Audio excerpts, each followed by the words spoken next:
Hello बच्चों, कैसे हो आप सब लोग। आई होप आप सब लोग अच्छे होंगे। मैं दिनेश यादव आपका वेलकम करता हूं एएसएल के इस ऑनलाइन प्लेटफॉर्म पर, जहां पर हम लोग पढ़ रहे हैं 11th क्लास का एक प्यारा सा चैप्टर जिसका नाम था ऊष्मागति की। लेक्चर 1 हमने इसमें कंप्लीट कर लिया था। लेक्चर 1 में हमने देखा था इसका बेसिक इंट्रोडक्शन। आज के चैप्टर में भी हम लोग देखेंगे, इससे रिलेटेड थोड़ा सा बेसिक इंट्रोडक्शन चेक करेंगे। तो चलिए हम लोग स्टार्ट करते हैं आज का लेक्चर। आज के लेक्चर में हम लोग स्टार्ट करने वाले हैं, जैसे लास्ट टाइम हमने सिस्टम के बारे में पढ़ा था, सराउंडिंग के बारे में पढ़ा था, बाउंड्री के बारे में पढ़ा था, स्टेट फंक्शन, स्टेट वेरिएबल, वो सारी चीजें पढ़ ली थी हमने बेसिक बेसिक। आज उसी बेसिक चैप्टर को या फिर इंट्रोडक्शन को मैं बोलूं आगे बढ़ाते हुए हम लोग स्टार्ट कर रहे हैं प्रक्रम के बारे में। ओके, तो ध्यान से देखो प्रक्रम क्या होगा। तो ऐसे डेफिनेशन देख लेते हैं पहले। प्रक्रम होगा तंत्र की अवस्था परिवर्तन करने के लिए उपयोग में लिया गया पथ। इसे हम लोग क्या बोलते हैं? प्रक्रम बोलते हैं। ओके, तो अब जरा ध्यान से सुनना। मैं एक बात बोलूं कि आपके पास क्या है, एक सिस्टम है। ओके, अभी उसकी स्टेट कौन सी है? मैं बोलूं N1 इसके मोल्स है, टेम्परेचर T1 और प्रेशर P1 है। ये कुछ मैंने स्टेट वेरिएबल से, अवस्था चर से इसकी स्टेट को मैंने डिफाइन कर रखा है। यहां पर क्या है, यहां पर इसकी स्टेट 1 है।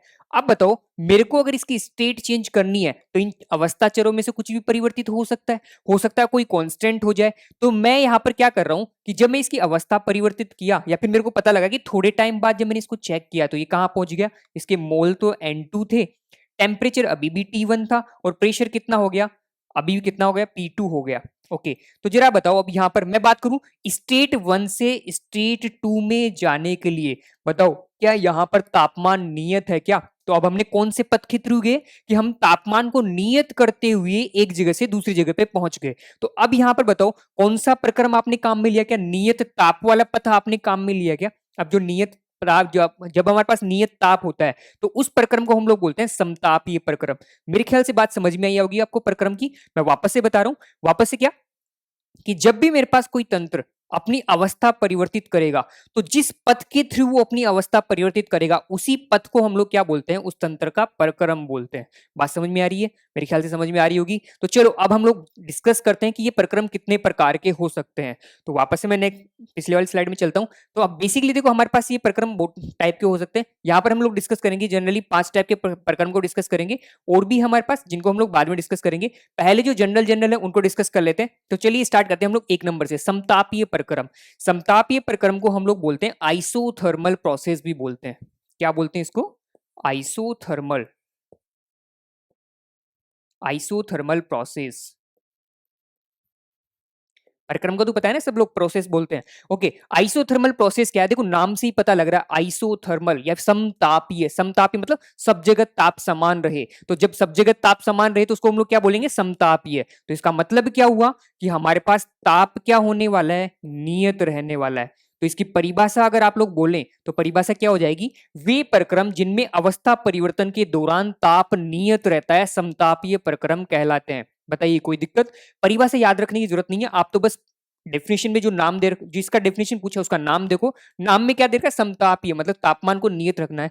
तो बताइए जब तापमान नियत होगा, इसके लिए अगर मेरे को डेल्टा टी निकालना हो, ठीक है, तो डेल्टा टी क्या हो जाएगा?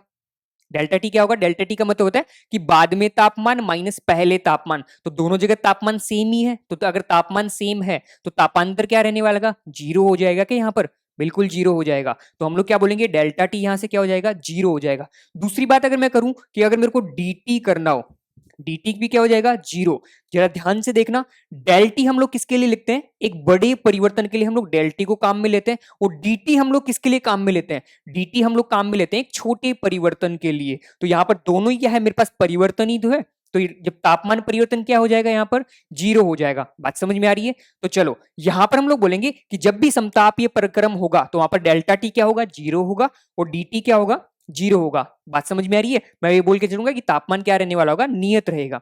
अब जरा देखो इसको, अगर मैं आइडियल गैस के लिए बात करूं, थोड़ा सा इंपॉर्टेंट है, ध्यान रखना, क्योंकि आगे चल के हम लोग इसको काम में लेंगे। किसके लिए बात करूं मैं? Ideal gas. आइडियल गैस जानते हो ना, आदर्श गैस। ओके, जो पीवी बराबर एनआरटी की पालना करते हैं उनको हम लोग क्या बोलते हैं? आदर्श गैस बोलते हैं। तो जरा देखो समीकरण क्या होगी? पीवी बराबर एनआरटी। अब तो यहां पर एक बात बताओ, क्या यहां पर तापमान नियत है क्या? जो जो तापमान नियत है उनको मैं टिक कर लेता हूं। मैंने क्या बोला? तापमान नियत है। बताओ आर, गैस नियतांक भी नियत होता है क्या? नियत होता है। एन, गैस के मोल, डिब्बे में मैंने गैस के मोल भर दिए, उनके साथ मैंने कोई भी छेड़खानी नहीं की, तो डिब्बे में गैस के मोल भी क्या है? नियत ही रहेंगे। बात समझ रहे हो? ठीक है, तो अब बताओ पीवी किसके समानुपाती हो गया? नियतांक के बराबर हो गया क्या? तो पीवी बराबर नियतांक, कौन से नियम की याद आ रही है? याद करो, गैस स्टेट में पढ़ा था आप लोगों ने। जल्दी से कमेंट कर करके बताओ कौन सा नियम था, याद आया कुछ? हाँ, बोयल का नियम। कितने बच्चों को याद था? जल्दी से। ओके, तो बोयल का नियम क्या बोलता था? पीवी बराबर क्या होता था? नियतांक होता था। अब अगर पीवी बराबर नियतांक होता था तो वहां पर लिखना सीखा होगा आप लोगों ने कि जब भी हमारे पास दो अवस्थाएं आती है तो उनके पीवी को हम लोग कैसे कंपेयर करते थे। तो वहां पर हम लोग बोलते थे कि P1 V1 is equals to P2 V2 बोलते थे क्या वहां पर? तो ध्यान रखना, आपसे ये क्वेश्चन पूछा जा सकता है यहाँ पर। या फिर मैं बोलूं कि अगर आपके पास दो अवस्थाएं दे रखी हो, ठीक है, दो अवस्थाएं दे रखी हो और आपको दाब भी दे रखा हो, दूसरी जगह का दाब भी दे रखा हो, एक का आयतन दे रखा हो, तो दूसरे का आयतन आपसे पूछा जा सकता है। आगे चल के हम लोग इसको वर्क वाले फॉर्मूले भी काम यूज लेंगे कि कैसे काम में आएगा, वो आगे चल के आप लोग समझेंगे। अभी तो इतना मान के चलो कि समतापीय प्रक्रम के लिए ये वाली कंडीशन होती है, P1 V1 is equal to P2 V2 हम लोग बोल सकते हैं समतापीय प्रक्रम के लिए। दूसरे प्रक्रम की हम लोग बात करते हैं। दूसरा प्रक्रम है हमारे पास समदाबीय प्रक्रम। तो जरा बताओ समदाबीय प्रक्रम को क्या बोलते हैं? समदाबीय प्रक्रम को हम लोग बोलते हैं आइसोबारिक प्रोसेस। Isobaric process. अब ये आइसोबारिक प्रोसेस क्या होता है? नाम देखो आप, तो नाम में क्या देखा है? समदाबीय। समदाबीय मतलब सब जगह दाब क्या रहने वाला है? समान रहने वाला है। तो यहां से मैं बोल दूं क्या कि यहां पर जो दाब होगा वो क्या होगा? नियत होगा क्या? चलो लिख देते हैं हम लोग, दाब बराबर नियत। कोई दिक्कत इसमें? चलो, दाब अगर सब जगह नियत है तो अवस्था एक और अवस्था दो में अगर मैं दाबांतर निकालू, दाब में अंतर निकालू, डेल्टा पी निकालू, तो वो क्या आ जाएगा? जल्दी बताओ। अरे डेल्टा पी क्या होगा? हाँ बिल्कुल सही सोच रहे हो, डेल्टा पी भी क्या होगा? जीरो होगा। क्यों होगा? क्योंकि सर प्रारंभिक स्थिति में दाब पी था, लास्ट वाली स्थिति में भी दाब पी था, तो पी में से पी गया तो जीरो ही तो बचेगा। बात समझ में आ रही है? चलो, यहां पर हम लोग बोलते हैं डेल्टा पी क्या हो जाएगा? इसके लिए जीरो हो जाएगा। अगर मैं छोटे परिवर्तन की बात करूं, डीपी की बात करूं, तो डीपी भी क्या हो जाएगा? जीरो हो जाएगा क्या? बोलो। बिल्कुल सही सर, डीपी भी जीरो हो जाएगा। तो कोई दिक्कत आ रही है आपको यहां तक? मेरे ख्याल से कोई दिक्कत नहीं होगी। अब देखो, अगर मेरे को इसको आइडियल गैस के लिए लिखना हो, आइडियल गैस के लिए, तो जरा चेक करते हैं हम लोग किसके लिए? आइडियल गैस के लिए। याद आ गएगा अब तक तो क्या लिखना है इसको? आइडियल गैस क्या होती है? पीवी बराबर एनआरटी। अब बताओ यहां पर कौन कौन कांस्टेंट है, जल्दी से बताओ। सर यहां पर कांस्टेंट है, एक तो प्रेशर कांस्टेंट है, एक मोल कांस्टेंट है, एक आर कांस्टेंट है। तो यहां पर V समानुपाती T हो गया क्या? तो यहां पर अगर हम लोग दो स्टेट के लिए हम रिलेशन बनाना चाहे तो रिलेशन क्या बन जाएगा अपने पास? कि सर रिलेशन बनेगा V1 divide by V2 is equals to T1 divide by T2। यही बनेगा क्या? ध्यान से देखो जरा, V समानुपाती T, तो V बराबर KT होगा क्या? तो अगर दो के लिए इक्वेशन लिखूं तो क्या हो जाएगा? V1 divide by V2 is equals to T1 divide by T2। तो जल्दी से कमेंट सेक्शन में बताओ ये कौन सा नियम था? गैस स्टेट में आप लोग पढ़ के आए थे, कौन सा नियम था? जल्दी से बताइए। ओके, चलो आगे चलते हैं। आगे अपने पास तीसरा प्रक्रम कौन सा है? समायतनीय प्रक्रम। फिर से देखो नाम को पढ़ो, समायतनीय। आयतन क्या है यहाँ पर? समान है क्या? तो चलो, समायतनीय प्रक्रम को हम लोग अंग्रेजी में बोलते हैं, अंग्रेजी में इसको क्या बोलते हैं? Isochoric process. Isochoric process. पता है बहुत सारे बच्चे चोरिक चोरिक बोल रहे हैं इसको। बेटा आइसोचोरिक नहीं है, ये आइसोकोरिक है, ध्यान से समझना। ओके, आइसोकोरिक प्रोसेस का मतलब क्या हुआ? सम आयतनीय प्रक्रम। समायतनीय प्रक्रम मतलब पूरे के पूरे सिस्टम में जब भी वो अपनी वो अवस्था परिवर्तित करता रहेगा तो वहां पर आयतन क्या रहने वाला है? नियत रहने वाला है, समान रहने वाला है सब जगह आयतन। ओके, तो अगर सब जगह आयतन नियत है तो यहां पर मैं बोल दूं क्या कि आयतन बराबर क्या आएगा यहां से? तो सर आयतन बराबर होगा नियत। बोल सकते हैं कि हम लोग अगर आयतन नियत हो गया तो अगर मैं आयतन में परिवर्तन निकालूं, डेल्टा वी निकालूं, तो बताओ डेल्टा वी क्या हो जाएगा यहां से? बोले सर डेल्टा वी तो जीरो हो जाएगा। बिल्कुल सही बात, अभी अभी तो सिखाया मैंने आपको। ओके, अगर मेरे को छोटा परिवर्तन निकालना हो dt, तो ये dt क्या हो जाएगा? ये भी जीरो हो जाएगा सर। कोई दिक्कत यहां तक? अगर अब देखो मेरे को इसको आदर्श गैस के लिए लिखना हो, किसके लिए लिखना हो? आइडियल गैस के लिए, तो यहां पर क्या बन जाएगा? पीवी बराबर क्या है? एनआरटी है क्या? बताओ क्या क्या नियत है यहाँ पर, जल्दी से बताओ। बोले सर यहाँ पर नियत है, एक तो आर नियत है, एक मोल नियत है और एक आयतन नियत है। तो क्या P समानुपाती T हो जाएगा क्या? बिल्कुल हो जाएगा। अगर P समानुपाती T हो गया तो रिलेशन क्या बनेगा? P1 divide by P2 is equals to T1 divide by T2। बताइए कोई दिक्कत है क्या यहाँ पर तक? मेरे ख्याल से कोई दिक्कत नहीं होनी चाहिए। ओके, तो अब बताइए यहां तक आप तीनों प्रक्रम को कर सकते हो क्या? जल्दी से बताइए, तीनों प्रक्रम कर सकते हो आप इजीली? बोले सर बिल्कुल कर लेंगे। अब तो आज के बाद जब भी मैं इन प्रक्रम की बात करूं तो ये सारी की सारी बातें आपके दिमाग में घूमेंगी, जरूर घुमानी चाहिए, क्योंकि आगे चल के यही प्रक्रम है जो आपके बहुत सारे न्यूमेरिकल सोल्व करवाने वाले हैं। तो थोड़ा सा बेसिक है, लेकिन बेसिक को दिमाग में सेट करके रखना। इन्हीं से हम लोग न्यूमेरिकल सोल्व करेंगे। अभी कल की क्लास, सॉरी जो भी मेरा नेक्स्ट लेक्चर होगा, जब भी होगा अपलोड, तो यहाँ पर अपने पास क्या होगा कि जो भी अपनी क्लास होगी उसमें मैं न्यूमेरिकल्स करना स्टार्ट कर दूंगा। तो अब इसका जरा ध्यान से रखना, क्योंकि जो भी न्यूमेरिकल्स आने वाले हैं उनको अच्छे से करना है, और वो न्यूमेरिकल इन्हीं फॉर्मुलों से कहीं ना कहीं सोल्व होंगे। इन्हीं बेसिक चीजों को मैं काम में लेते हुए न्यूमेरिकल्स को सोल्व करूंगा। तो चलो हम लोग आगे चलते हैं। आगे अपने पास क्या बचा? चौथा प्रक्रम है रुद्धोष्म प्रक्रम। रुद्धोष्म प्रक्रम को बोलते हैं हम लोग एडियाबेटिक प्रोसेस। क्या बोलते हैं इसको? Adiabatic process. चलो लिख भी देता हूं मैं इसको, बहुत सारे बच्चों को स्पेलिंग में दिक्कत आएगी। Adiabatic process. चलो, कोई दिक्कत यहां तक एडियाबेटिक प्रोसेस में? रुद्धोष्म प्रक्रम, देखो रुद्धोष्म वर्ड मैंने एक बार पहले भी बोला था जब मैं तंत्र के बारे में बात कर रहा था। रुद्धोष्म तंत्र या विलगित तंत्र, याद आ रही है? रुद्धोष्म दीवार को हमने काम में लिया था वहां पर, बोलो। हाँ, वहां पर हम लोग क्या बोलते थे कि क्यों हमारे पास क्या होता था, मतलब क्यों का आदान प्रदान, जो उष्मा होती थी उसका आदान प्रदान नहीं होता था। सेम कहानी यहां पर भी, मेरे पास प्रक्रम के दौरान क्यों क्या रहेगी? नियत रहेगी। तो इसका मतलब बोल दू क्यों वहां पर क्या रहने वाली है? जीरो। क्यों का कोई आदान प्रदान नहीं होगा, तो क्यों की वैल्यू क्या हो जाएगी? जीरो हो जाएगी। तो यहां पर मैं क्या बोलूंगा इसके लिए? इसके लिए मैं बोलूंगा कि मेरे पास Q इक्वल्स टू क्या रहने वाला है? यहाँ पर जीरो रहने वाला है। बताइए कोई दिक्कत है क्या इसमें? जब Q बराबर जीरो हो गया तो क्या कोई उष्मा का आदान प्रदान होगा? वहां पर कुछ भी आदान प्रदान नहीं होगा। बात समझ रहे हो? ठीक है, आगे चलते हैं। हमारे पास अगला है साइक्लिक प्रोसेस। हाँ, इसमें इतना ही है, ज्यादा कुछ नहीं लिखना, बस इतना ध्यान रखो कि रुद्धोष्म प्रक्रम में Q बराबर क्या होता है? जीरो होता है। इतना ध्यान रख लिया तो ये मान के चलना आपने उष्मागति का प्रथम नियम बहुत अच्छे से सोल्व कर लोगे। ओके, तो अब देखो यहाँ पर क्यू क्या रहता है? जीरो रहता है। दूसरा अपने पास अगला प्रक्रम है साइक्लिक प्रोसेस। 5 नंबर पे कौन सा प्रोसेस है? साइक्लिक, चक्रीय। Cyclic process.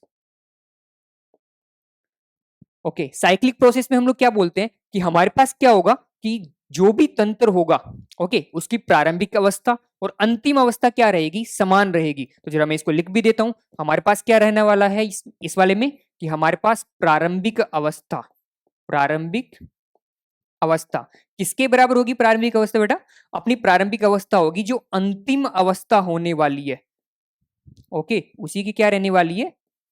बराबर रहने वाली है अंतिम अवस्था। अब देखो ये बराबर का मतलब समझिए, मैं जरा सुनना, मैं समझाता हूं। मैं ये बोल रहा हूं कि मेरे पास एक स्टेट, यहां पर कोई फर्स्ट स्टेट है, यहां पर सेकंड स्टेट है। तो मैं ये बोल रहा हूं यहां पर जितने भी पैरामीटर्स जो अवस्था फलन है जिनके मान होंगे ना, वो के वो सेम मान कहां होंगे? यहां पर होंगे। तो इसका मतलब क्या हुआ कि दोनों अवस्थाओं में मेरे पास अवस्था फलन के मान क्या रहने वाले हैं? सेम रहने वाले हैं। बात समझ में आई? और उसी प्रक्रम को हम लोग क्या बोलते हैं? चक्रीय प्रक्रम बोलते हैं। बात समझ आ रही है? ओके, हाँ, एक चीज का ध्यान रखना, चक्रीय प्रक्रम में क्या होगा? एक लूप का फॉर्मेशन होना जरूरी नहीं। ऐसा नहीं कि मेरे पास यहां पर मैं खड़ा था, अब मैंने यहां पर इसके प्रक्रम में एक अवस्था चेंज की, मैं वापस से यहीं पर आ गया, तो इसको हम लोग क्या बोलेंगे? चक्रीय प्रक्रम नहीं होगा। तो जरा ध्यान से देखना कि जब भी हम लोग चक्रीय प्रक्रम को पढ़ेंगे तो यहां पर जो ग्राफ होगा, अपना पीवी का ग्राफ होगा, वो कैसा दिखेगा आपको? पीवी के ग्राफ में हमेशा एक लूप का फॉर्मेशन होगा।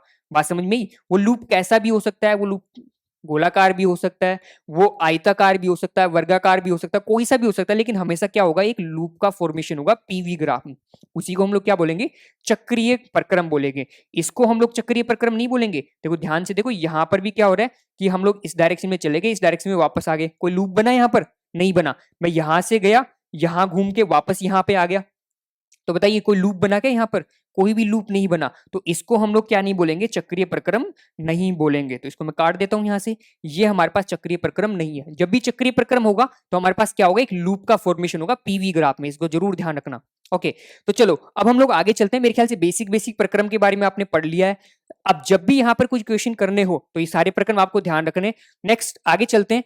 अब आगे हमारे पास क्या है? बहुत इंपॉर्टेंट प्रक्रम है। अब ये प्रक्रम वो है कि हमारे पास क्या होगा, इन दोनों प्रक्रमों को जो अभी हमने प्रक्रम पढ़े उनकी हेल्प से हम लोग इसको करवाएंगे। जैसे सपोज करो मेरे पास समतापीय प्रक्रम था, अब समतापीय प्रक्रम को मैं दो तरीके से करवा सकता हूं, एक तो मैं उत्क्रमणीय तरीके से करवा सकता हूं, एक अनुत्क्रमणीय तरीके से करवा सकता हूं। बात समझ में आ रही है? मतलब इन प्रक्रमों को क्या करना है, इनकी हेल्प से मैं जो पीछे प्रक्रम पढ़े उनको मेरे को करवाना है, मतलब सिस्टम को एक जगह से दूसरी जगह ले जाने के लिए उनका यूज करना है। तो ध्यान से सुनना कि मेरे पास उत्क्रमणीय और अनुत्क्रमणीय प्रक्रम क्या होते हैं, इसको समझने से पहले एक छोटी सी कहानी सुनो।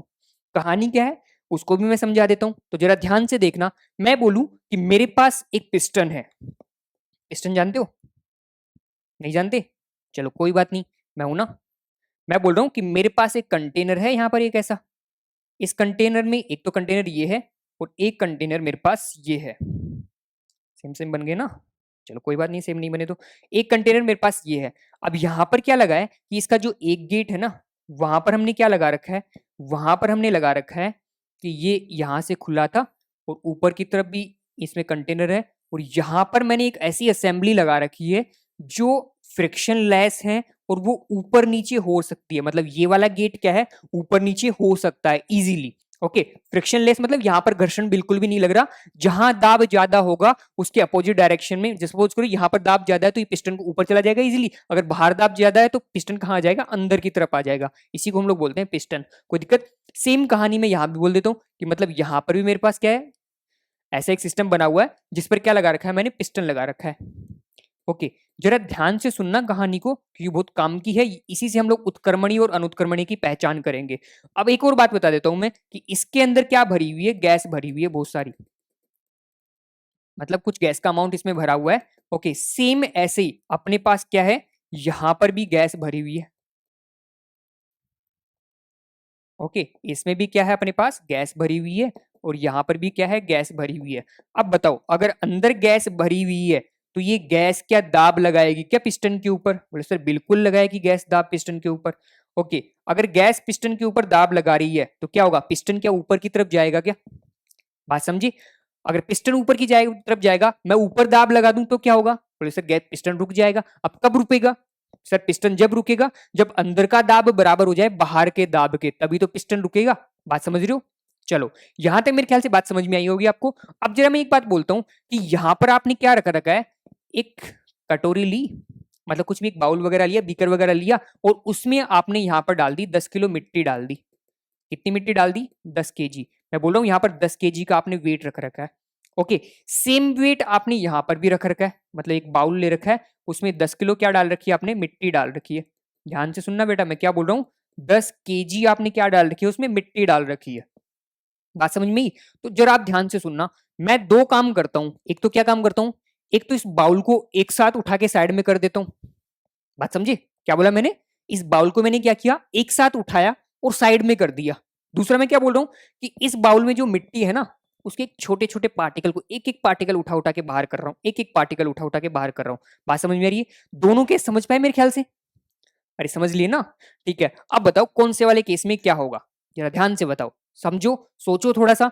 तो बताओ, आप लोग यही बोलोगे क्या कि सर जिसमें आपने 10 kg के बैग को एक साथ उठाया था वो पिस्टन एक साथ बाहर की तरफ भागेगा?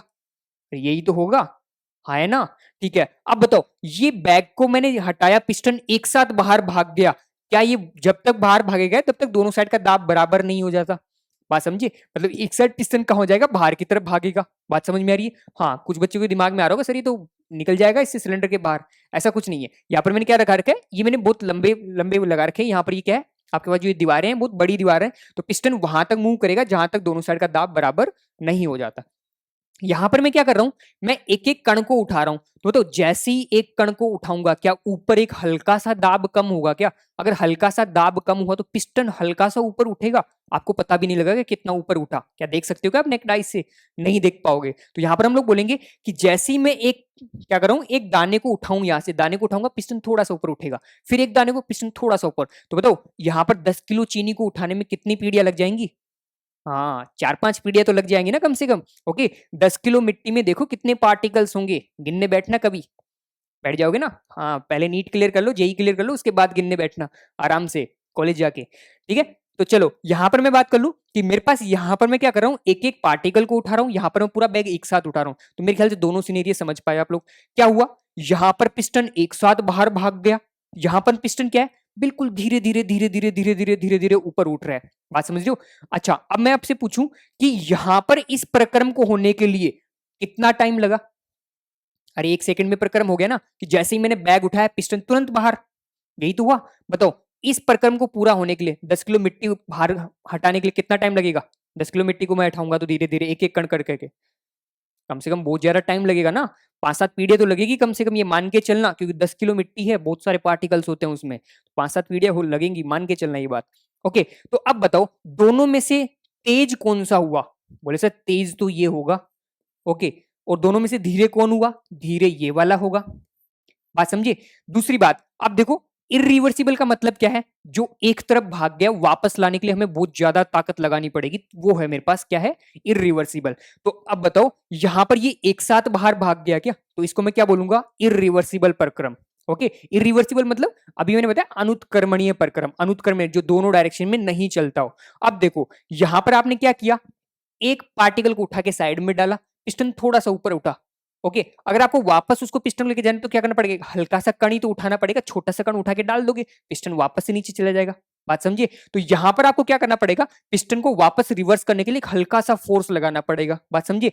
अब यहां पर देखो, यहां पर पिस्टन को वापस लाने के लिए आपको 10 किलो मिट्टी वापस से उठानी पड़ेगी क्या? तो 10 किलो मिट्टी उठाने के लिए कितना ताकत लगानी पड़ेगी आपको? इस कण के कंपेरिजन में अगर मैं बात करूं तो बहुत ज्यादा हो गई। बात समझ रहे हो?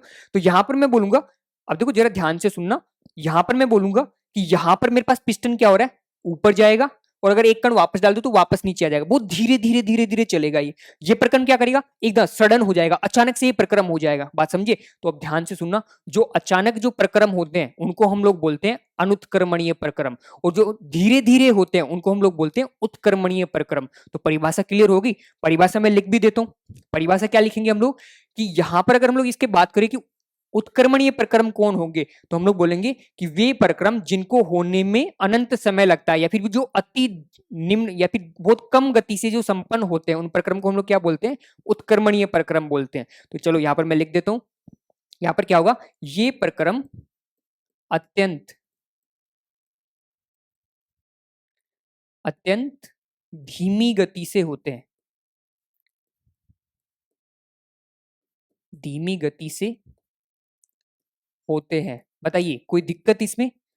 अगर अत्यंत धीमी गति से हो रहे हैं तो होने में कितना टाइम लगेगा? बहुत ज्यादा लगेगा, जो बहुत ज्यादा समय लगेगा क्या? तो हम लोग बोल सकते हैं इन, जिसके कारण संपन्न होने में बहुत ज्यादा टाइम लगता है। इस बात को आप याद रख लेना। दूसरा मैं यहां पर बोल रहा हूं कि इन प्रक्रम के लिए अगर मेरे को बोलना हो तो यहां पर इनके लिए मैं क्या बोलूंगा? ये प्रक्रम अति तीव्र गति से होते हैं क्या? बोलो, अनुत्क्रमण यही तो है। अनुत्क्रमण क्या होगा? वे प्रक्रम जो बहुत तीव्र गति से संपन्न हो जाते हैं। तो यहां पर मैं बोलूंगा ये प्रक्रम तीव्र गति से संपन्न होते हैं, गति से संपन्न होते हैं। तो बताइए यहां तक कोई दिक्कत किसी को? तो पहला तो हम लोग क्या बोल देंगे कि इनकी हम लोग स्पीड के बारे में बात करेंगे। स्पीड के बारे में क्या बोलेंगे कि हमारे पास उत्क्रमणीय प्रक्रम तो बहुत धीरे धीरे होते हैं, बहुत धीमे प्रक्रम होते हैं, और जो अनुत्क्रमणीय प्रक्रम है वो क्या होते हैं? बहुत तेजी से होते हैं, सडन प्रक्रम है, अचानक से हो जाते हैं। बात समझ में आ रही है? ओके, दूसरी बात समझने के लिए, यहाँ पर जो दूसरा पॉइंट है उसको समझने के लिए जरा आपको ध्यान देना पड़ेगा वापस पीछे वाली स्लाइड पर। ओके, जहां पर मैंने ये डायग्राम के बारे में बता रखा है। अब जरा ध्यान से देखो, यहां पर जो भी दाब लग रहा होगा, ओके, मैं बोलूं कि यहां पर पिस्टन पे जो भी दाब लग रहा होगा वो दाब कौन सा होगा? क्या पी गैस होगा क्या? बोलो जरा ध्यान से। बोलो सर बिल्कुल पी गैस होगा। ओके, सेम कहानी यहां पर भी, यहां पर जो दाब लग रहा होगा उसको हम लोग क्या बोलने वाले हैं? पी गैस बोल रहे हैं क्या? बिल्कुल बोलेंगे। अब एक दूसरी बात और बताओ, जो बाहर से पिस्टन पे दाब लग रहा है, जितना भी हवा का प्लस साथ में इस जो बकेट है आपके पास उसका, जो यहां पर दाब लग रहा होगा उसको हम लोग क्या बोलने वाले हैं? इसको हम लोग बोलेंगे P external, PEXT। P external का मतलब होता है बाह्य दाब। क्या होता है? बाह्य दाब। तो हम लोग शॉर्ट फॉर्म में लिखेंगे इसको पी एक्सटर्नल, EXT। इसका मतलब क्या हुआ? बाह्य दाब। तो जरा यहां पर बताइए, यहां पर कौन सा दाब लग रहा होगा? बोले सर यहां पर भी तो बाह्य दाब ही लग रहा होगा, जिसको हम लोग क्या बोलने वाले हैं? पी एक्सटर्नल बोलने वाले हैं। बात समझ में आई? जिसको हम लोग क्या बोलेंगे? पी एक्सटर्नल बोलेंगे। तो अब यहां तक ये बात समझ में आई। अब दो बातें और बोल रहा हूं, या फिर दो वर्ड और बोल रहा हूं जिनके बारे में आपने फिजिक्स में भी सुना होगा। एक तो होते हैं सर प्रेरक बल, और एक होते हैं विरोधी बल। याद आ रहा है कुछ? हाँ बिल्कुल सही सोच रहे हो। प्रेरक बल वो होते हैं जो किसी ऑब्जेक्ट को गति करवाते हैं, या फिर जो बोलूं कि किसी भी बॉक्स को वो क्या करवाते हैं, गति करवाते हैं, उनको हम लोग क्या बोलते हैं, प्रेरक बल बोलते हैं। और विरोधी बल क्या होते हैं, जो सर उस गति का विरोध करे उसी को हम लोग क्या बोलते हैं, विरोधी बल बोलते हैं। बात समझ में आ रही है? तो जरा ध्यान से यहां देख के मेरे को बताओ कि जैसे ही मैं, ध्यान से देखना, कि जैसे ही मैं क्या कर रहा हूं, इस 10 किलो की बाल्टी को उठा के साइड में कर रहा हूं, तो अब बताओ यहां पर प्रेरक बल कौन होगा? बोल से प्रेरक बल तो मेरे पास होगा ये गैस वाला बल, क्योंकि यही तो धक्का मार रहा है पिस्टन को ऊपर की तरफ, तो इसको मैं क्या बोल सकता हूं, प्रेरक बल बोलता हूं। ओके, तो एक वर्ड है, ध्यान से सुनना, प्रेरक बल। क्या है यहां पर? प्रेरक बल। ऊपर जो 10 किलो आपने उठाया वो मेरे पास क्या हो जाएगा, विरोधी बल। विरोधी बल। बात समझ रहे हो? यहां पर हम लोग बोलेंगे ये चेंज हो जाएंगे, अगर पिस्टन नीचे की तरफ दबेगा तो ऊपर वाला उस टाइम क्या हो जाएगा, प्रेरक बल हो जाएगा, और गैस का बल क्या, जो गैस का दाब है वो क्या हो जाएगा अपने पास, विरोधी बल हो जाएगा। तो उसमें टेंशन मत लो, आप तो ये मान के चलो कि यहाँ पर एक तो प्रेरक बल होगा और एक क्या होगा, विरोधी बल होगा। बात समझ रहे हो? सेम कहानी यहां पर भी होगी, यहां पर एक प्रेरक बल होगा और यहां पर एक विरोधी बल होगा। अब जरा ध्यान से सुनना, जब 10 किलो का बॉक्स रखा हुआ, क्या दोनों बल संतुलित है? क्या पी एक्सटर्नल और पी गैस सेम ही रहेगा, या फिर मैं बोलूं कि प्रेरक बल और विरोधी बल क्या समान ही रहेंगे? क्या बिल्कुल सर समान रहेंगे। अब बताओ, जैसे ही मैं 10 किलो को उठा के साइड में करता हूं, अब बताओ क्या होगा? क्या अचानक से प्रेरक बल का मान बढ़ेगा? क्या प्रेरक बल का मान बढ़ेगा तो वो क्या करेगा, पिस्टन को ऊपर की तरफ धक्का मारेगा। अब कितना बढ़ेगा? वैसे 10 किलो के बराबर जो बल लग रहा था ना उतना बढ़ जाएगा। बात समझिए? यहां पर अब बात करो, यहां पर अगर मैं एक कण को उठा के साइड में करूं तो बताओ कितना प्रेरक बल बढ़ेगा? बोले सर एक कण जो बल लगा रहा था उतना ही तो बढ़ेगा। तो अब 10 किलो के सेंस में मैं एक कण के बल की बात करूं, क्या होगा, बिल्कुल छोटा सा बल होगा। क्या? तो अब बताओ, जो बल लग रहा था जिसको अगर मैं दाब में लिखना चाहूं एरिया से भाग करके, तो क्या हो जाएगा, वो मेरे पास दाब बन जाएगा। क्या? तो यहां पर मैं बोलूं कि यहां पर जो 10 किलो का दाब होगा वो बहुत ज्यादा होगा, यहां पर जो एक कण का दाब होगा वो बहुत कम होगा। तो वो छोटे दाब को हम लोग किससे लिखते हैं, डीपी से लिखते हैं। किससे लिखते हैं? डीपीसी। और जो बहुत ज्यादा दाब होता है उसको हम लोग किससे लिखते हैं, पी से लिखते हैं। बात समझ में आ रही है मेरे ख्याल से? ओके, तो अब ध्यान से सुनना, काम की बात अब ये है, जितना मैंने अभी समराइज किया उसकी काम की बात ये है, मैं ये बोल रहा हूं कि कौन सी जगह पर प्रेरक बल और विरोधी बलों के मान में ज्यादा अंतर है, ए पर या बी पर? जल्दी से बताइए, कौन सी जगह प्रेरक बल और विरोधी बलों के मान में ज्यादा अंतर आ रहा है? मतलब एक का मान बहुत ज्यादा और एक का मान बहुत कम हो, तभी तो ज्यादा अंतर होगा। तो बताओ वो कहां पर होगा? क्या बी वाले केस में होगा? क्या? और बी वाले केस में कौन सा था, 10 किलो एक साथ उठाया, अचानक से हुआ, मतलब ये प्रक्रम कैसा था, अनुत्क्रमणीय प्रक्रम था। क्या? तो अब दूसरा पॉइंट देखो, अपने आप ही बन गया अपने लिए। दूसरा पॉइंट क्या बना, जरा ध्यान से देखना, हम लोग बोलेंगे कि प्रेरक बल, क्या बोलेंगे यहां पर, प्रेरक बल तथा, प्रेरक बल तथा प्रेरक बल तथा विरोधी बल, दूसरा बल कौन सा था, विरोधी बल, विरोधी बलों के मान में, दाब भी बोल सकते हैं हम लोग इसको, बलों के मान में अंतर क्या होता है? अरे अंतर क्या होता है, बहुत ज्यादा होता है। क्या? अंतर बहुत अधिक होता है। बताइए, बहुत अधिक होता है। किसी को कोई दिक्कत? मेरे ख्याल से कोई दिक्कत नहीं होनी चाहिए। ओके, तो चलो, अच्छा गलत जगह लिख दिया क्या हमने? बिल्कुल गलत जगह लिख दिया, इसको वापस से चेंज करना पड़ेगा। तो चलो हम लोग इसको अरेंज करने की कोशिश करते हैं। गड़बड़ हो जाएगा, कहाँ से होगा ये? सिलेक्ट,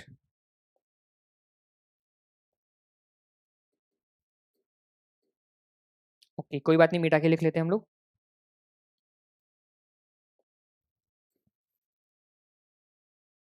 विरोधी बलों के मान में क्या होगा यहाँ पर, अंतर कम होगा आपके पास, के मान में कम अंतर होता है। देखो जरा ध्यान से देखना, वापस से मैं आपको समझा देता हूं।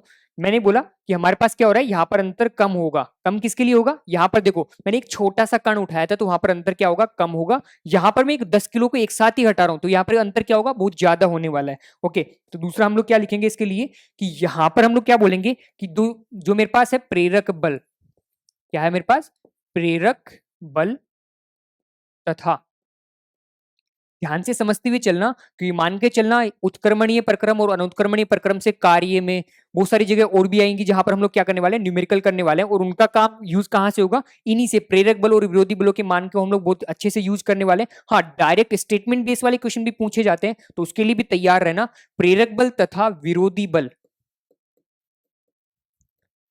विरोधी बलों के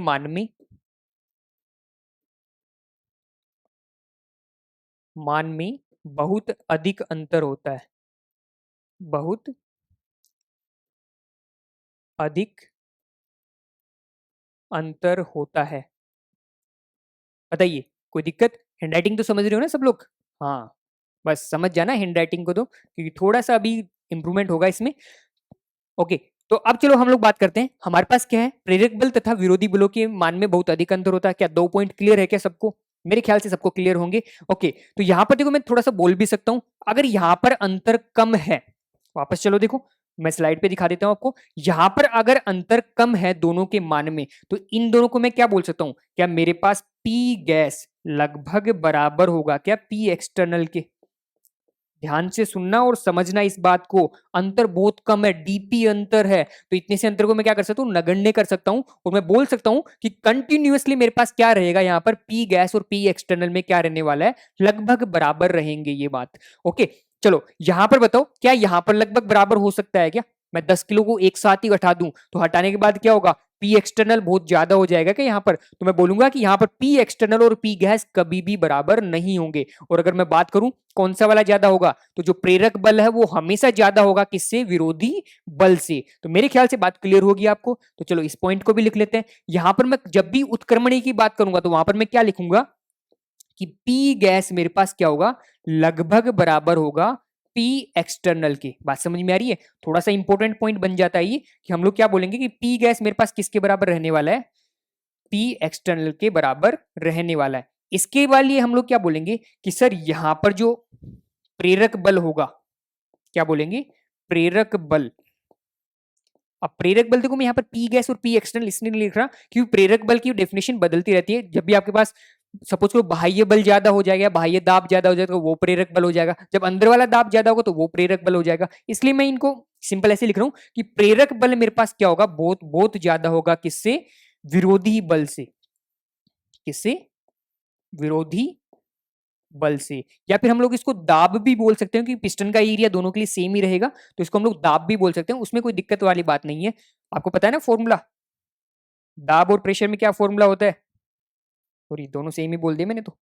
बल और दाब में क्या संबंध होता है, हाँ याद है ना सबको। चलो अब हम लोग आगे चलते हैं थर्ड पॉइंट पर।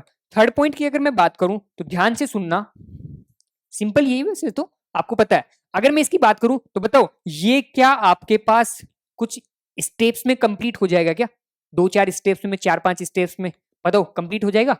बोले सर ये तो कभी नहीं होगा, 4-5 पीढ़ियां लगेंगी इनको, तो मतलब 4-5 पीढ़ियों में जितनी स्टेप काउंट होंगे उनमें जाके पूरा होगा। क्योंकि एक पार्टिकल उठाऊंगा पहला स्टेप, दूसरा पार्टिकल उठाऊंगा दूसरा स्टेप, तीसरा पार्टिकल उठाऊंगा तीसरा स्टेप। बताओ क्या हो पाएगा क्या ये? कुछ तुम गिन सकते हो उन स्टेप्स को कितने पदों में पूरा होगा? तो बोलेंगे सर कभी नहीं गिन पाएंगे। तो मैं बोलूंगा अनंत पदों में पूर्ण होता है। कौन सा प्रक्रम? उत्क्रमणीय प्रक्रम, जो दोनों साइड चलता है ना, वो क्या होता है, अनंत पदों में, अनंत पदों में पूर्ण होता है। बताइए कोई दिक्कत इसमें?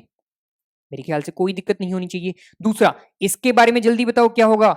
अरे सर ये तो एक पद में पूरा हो जाएगा, अगर आप एक बार में पूरी मिट्टी उठा दोगे तो 5-5 किलो 2-2 बार करके उठाओगे तो 2 पदों में पूरा हो जाएगा। बात समझे? अगर मैं 1-1 किलो भी उठाऊं तो 10 पदों में पूरा हो जाएगा। बात समझिए? मतलब ये क्या होगा कि आपके पास क्या होगा, एक लिमिटेड, इन पदों को हम लोग गिन सकते हैं। तो क्या बोल सकते हैं, क्या सीमित पदों में पूरा होगा क्या? हाँ सर बिल्कुल सीमित पदों में पूरा होता है। सीमित, मेरे ख्याल से मैंने गलत लिख दिया है, आप लोग चेक कर लेना। सीमित पदों में पूर्ण होता है। बताइए क्या सीमित पदों में पूर्ण हो जाएगा क्या?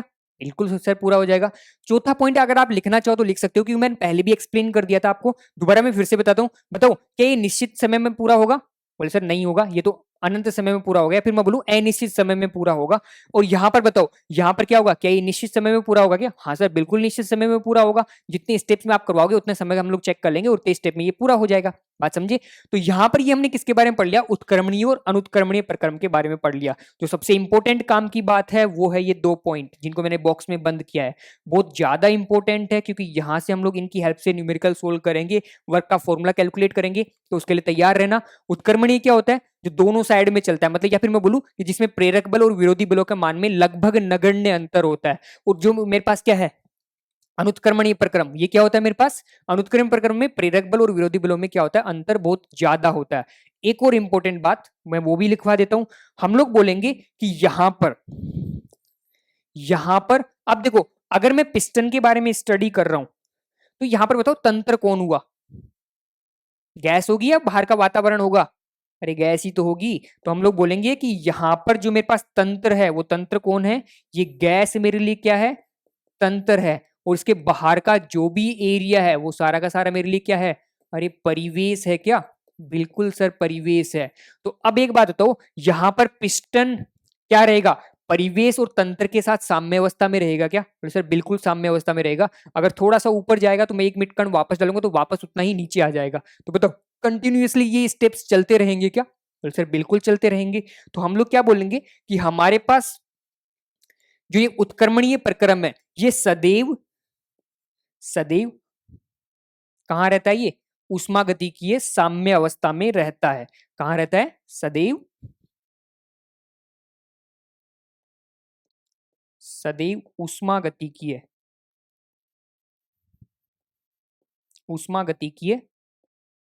साम्य में रहता है।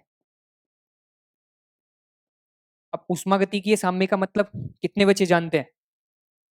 बताओ। जो लोग नहीं जानते उनके लिए ये होमवर्क, नेक्स्ट क्लास में हम लोग बात करेंगे ऊष्मागतिकीय साम्य क्या होता है।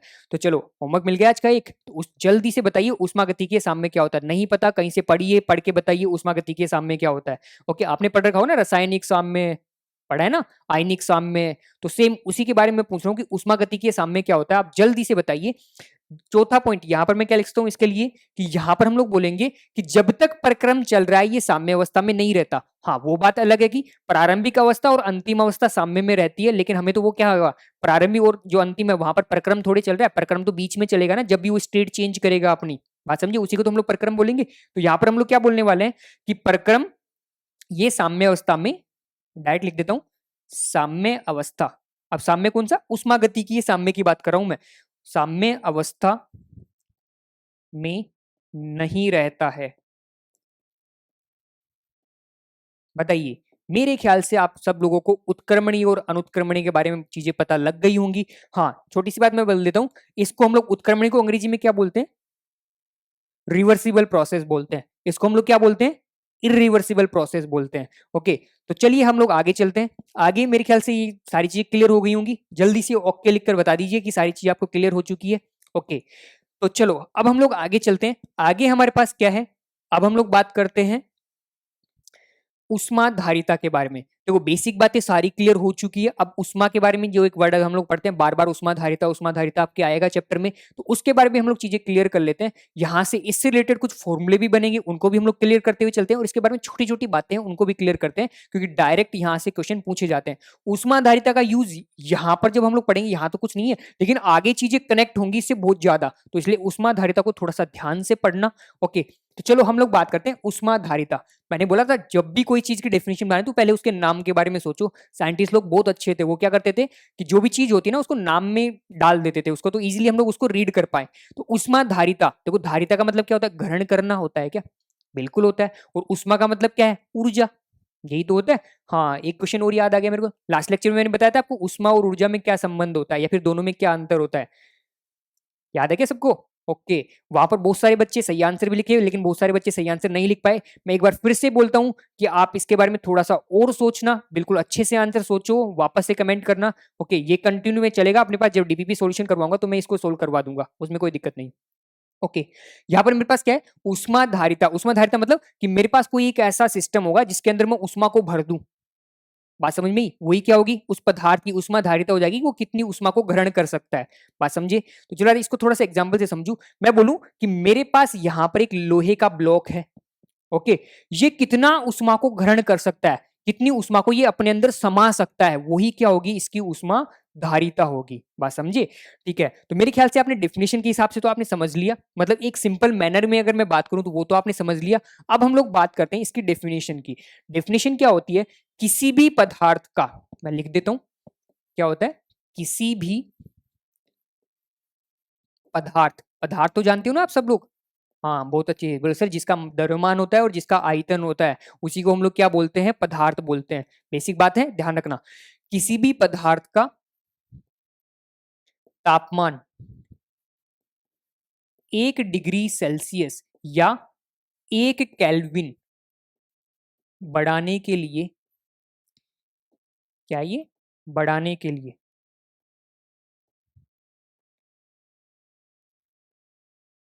बढ़ाने के लिए आवश्यक उष्मा, क्या बोलेंगे हम लोग, आवश्यक उष्मा, आवश्यक उष्मा क्या कहलाती है, उष्मा धारिता कहलाती है। तो मेरे ख्याल से डेफिनेशन आप लोगों को समझ में आएगी। मैं वापस से बोल देता हूं कि सपोज करो मेरे पास कोई ब्लॉक है, अगर उसका मेरे को तापमान 1 डिग्री सेल्सियस से बढ़ाना है या 1 केल्विन से बढ़ाना है, देखो तापांतर हमेशा, चाहे आप डिग्री सेल्सियस में लो चाहे केल्विन में लो, हमेशा उसका मैथमेटिकल मान सेम ही आएगा। वो भी मैं आपको समझा दूंगा अभी थोड़ी देर में। ओके, अभी ये मान के चलो कि जब भी हम लोग ताप का अंतर निकालते हैं, तो चाहे वो केल्विन में निकाले चाहे डिग्री सेल्सियस में निकाले, अंतर हमेशा क्या आएगा, सेम ही आएगा। ओके, तो चलो मैंने क्या बोला कि किसी भी पदार्थ का तापमान आपको 1 डिग्री सेल्सियस से बढ़ाना है, और उस 1 डिग्री सेल्सियस में बढ़ाने के लिए जितनी भी आपने उष्मा दी उस पदार्थ को, वही क्या होती है, उसकी उष्मा धारिता होती है। तो चलो इसका फॉर्मूला भी देखते हैं हम लोग, फॉर्मूला कैसे बनेगा। मैं बोल रहा हूं कि आपके पास क्या है, एक ब्लॉक है। ब्लॉक किसका बना हुआ है, होगा किसी का भी ब्लॉक है आपके पास। मैं बोल दूं कि आपके पास एक ये ब्लॉक है, क्या बना देता हूं, आपके पास एक ये ब्लॉक है।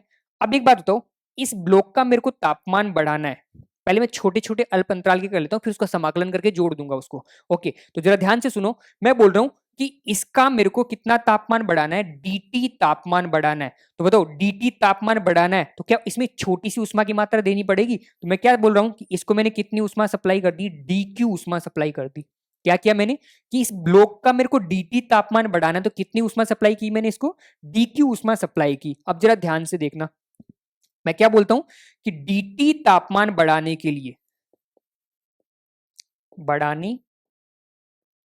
लिए आवश्यक उष्मा, आवश्यक उष्मा कितनी होगी बताइए जरा ध्यान से। बोले सर आवश्यक उष्मा यहां पर होगी डी क्यू। बात समझ में आई कि इस ब्लॉक का मेरे को डीटी तापमान बढ़ाना है, तो इसके लिए आवश्यक उष्मा कितनी होगी, डी क्यू होगी। अब सच सुनो, मैं इसको क्या कर रहा हूं, 1 डिग्री सेल्सियस मेरे को तापमान बढ़ाना है, तो मैं क्या बोलूंगा, 1 डिग्री सेल्सियस, यहां पर मैंने तापमान नहीं लिखा, लिख देना तापमान। ओके, तापमान बढ़ाने के लिए आवश्यक उष्मा, क्या बोलेंगे हम लोग, आवश्यक उष्मा क्या कहलाएगी बताओ, जल्दी से बताओ कितनी हो जाएगी आवश्यक उष्मा। अरे बताओ, इसको अगर मेरे को 1 डिग्री के लिए बढ़ाना है, तापमान को 1 डिग्री करना है, तो डी क्यू को क्या डिवाइड कर दूं क्या इसमें, तो अपने पास क्या बन जाएगा, D Q divide by D T हो जाएगा क्या। जरा ध्यान से बताइए। और एक चीज देखो यहाँ पर ध्यान से, एक चीज छुपी हुई है यहाँ पर, बोलो इसी आवश्यक उष्मा को हम लोग क्या बोलते हैं, उष्मा धारिता बोलते हैं क्या। तो इसी को हम लोग किससे रिप्रेजेंट करते हैं, सी से रिप्रेजेंट करते हैं। ऊपर नहीं लिखा हुआ तो मैं एक बार फिर से लिख देता हूं, इसको हम लोग किससे रिप्रेजेंट करते हैं, सी से रिप्रेजेंट करते हैं। उष्मा धारिता को किससे रिप्रेजेंट करते हैं, सी से। तो बताओ ये आवश्यक उष्मा क्या हो जाएगी आपके पास, उष्मा धारिता हो जाएगी क्या। तो चलो इसको नेक्स्ट स्लाइड में एक बार और मतलब थोड़ा सा आगे एक्सप्लेन और करके बता देता हूं।